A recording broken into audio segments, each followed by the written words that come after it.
Welcome to the 8 limbs of yoga. Now, if you ever explore yoga, you might think that there is only 2 aspects of yoga. And the first one you might think is the asana, which is the physical poses of yoga. Another one might be what you may have heard of as pranayama, which is the breath work of yoga. And you may think that it's only those 2. It's sometimes portrayed, you hear more about pranayama and asana than any other aspect. So I want to talk to you today about the 8 limbs of yoga. So with the 8 limbs of yoga, this is the holistic environment of what yoga actually brings for you. So it isn't just about how we physically move our bodies and how we inwardly focus on the breath. There is a lot more to it than that. So if you're following yoga philosophy, these are some aspects that you might want to consider. These are things that I would work with you if you were to work on a one-to-one with me.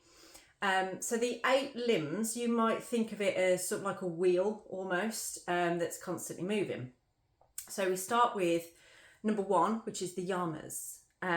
So the yamas you would consider as being how you are about yourself. So kindness, truthfulness, non-stealing. You may recognize some of these things as what you would consider seeing in a religion, perhaps, like the 10 Commandments, that kind of thing.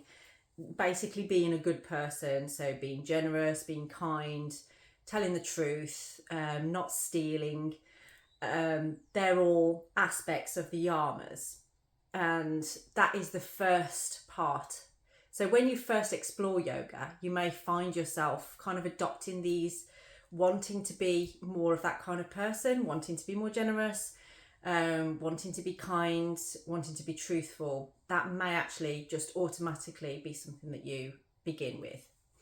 And then we move on to the niyamas, which is more about how we work on ourselves. So the yamas are more sort of like how we are for other people, whereas niyamas are more about what's within ourselves. So the first one is purity. So it's kind of like that cleansing. So part of the process with yoga, you will go through a bit of a cleansing process. A little bit like with the Reiki attunements, you go through a time where you will cleanse of things. Sometimes in that time you actually may feel unwell as part of the process of cleansing and clearing through the body. But ultimately, it's about finding contentment. So sometimes if the niyamas put you into a space of you need rest, you need recuperation, you may actually start to, in your environment, feel quite content, feel quite good with where you are. But it also enables you to find clarity as well and to explore yourself more. So like self-study, how do I feel? What's going on for me? What do I enjoy? What makes me feel content, what doesn't make me feel content. And ultimately it leads to sort of like a surrender of the self. You actually start to accept the self when we work with the niyamas. It's then from that point, number 3, where we move into asana. That's where we move into like, I need to move my body now. All of that stuff that I've just worked through there, I need to move now. I need to get myself moving. So asana is essentially moving the body in the way that the body wants to move, is meant to move. You watch a baby or a child, they would naturally get into a downward dog position. They naturally move in ways of yoga. It doesn't have to be extreme. It doesn't have to be too intense. It can be if you want it to be, and you can work hard on yoga poses, but it doesn't have to be that way. It's wherever you are at. And then from there we work with the breath as well. So we're working through the breathing process, the pranayama. So breathing techniques that we can use with that. With that as well, we can use the mudras as well, sounds, mantras. That can all be part of the pranayama aspect as well. So then the pratyahara. So this is more about your senses. So it's kind of like working with, what you can see, what you can smell, what you can hear, what you can taste, what you can touch. And going inward with that. So it's exploring again within the self as much as possible. So it's getting into a deeper sense of feeling within. Sometimes that can be a tricky one to sort of stay into. So that brings us on to the next level, which is dharana. And dharana is all about concentration and focus. We use something in a lot of my yoga practices called drishti, which is about where we take our focus, where that energy flows. So if we turn in our heads, turn to the side and things, we're focusing, we're concentrating as we bring ourselves into that space.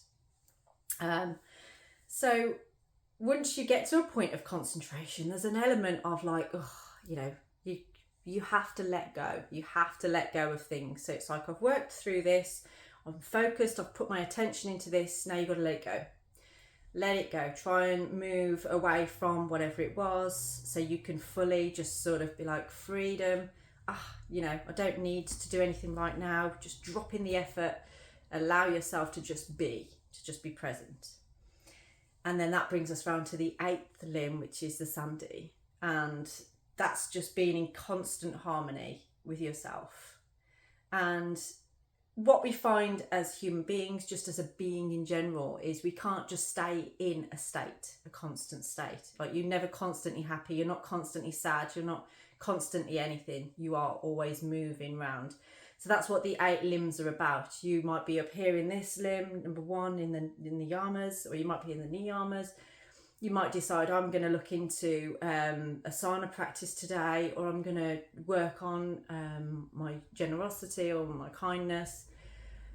You're constantly working through them. So the more you plug yourself into these practices, the more you can see it's actually a holistic practice, not just the physical asana. So if you're interested in working on a one-to-one basis to really explore more of these, it will enhance your life. It will help you to detach from certain aspects and focus on other things, and constantly be moving through those 8 limbs.